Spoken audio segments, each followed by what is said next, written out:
Ici Anna, présentatrice virtuelle de Spoutnik Afrique. À la mi-avril, le Burkina Faso, le Mali et le Niger ont mené leur première opération antiterroriste conjointe en tant qu'alliance des États du Sahel. Le 14 avril, des pick-up chargés de carburant et de munitions destinés aux groupes terroristes ont été annihilés dans des frappes aériennes dans la région de Soum. Ces trois pays se sont retirés, en décembre 2023, du G5 Sahel, institution créée avec le soutien de la France pour lutter contre l'insécurité.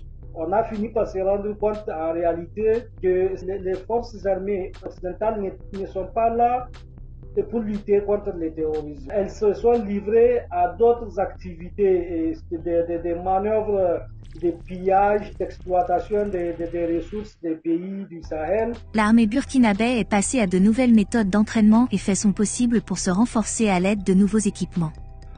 Parmi eux, des blindés égyptiens MRAP Buffalo E-10 et des véhicules destinés au soutien logistique et à l'évacuation des points chauds. La cérémonie de la remise à l'armée s'est tenue le 18 avril.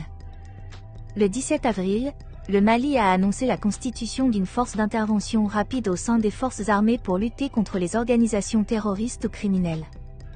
Un décret en ce sens a été signé par Assimi Goïta.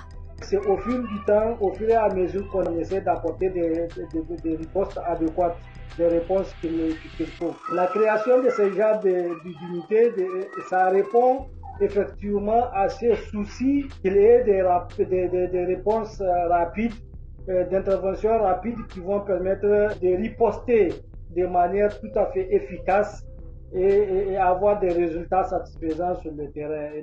Le 10 avril, des instructeurs russes sont arrivés au Niger pour transmettre leur expérience à l'armée du pays dans sa lutte antiterroriste. Les militaires nigériens ont également réceptionné leur première livraison de matériel militaire russe dans le cadre de la nouvelle coopération sécuritaire entre les deux pays.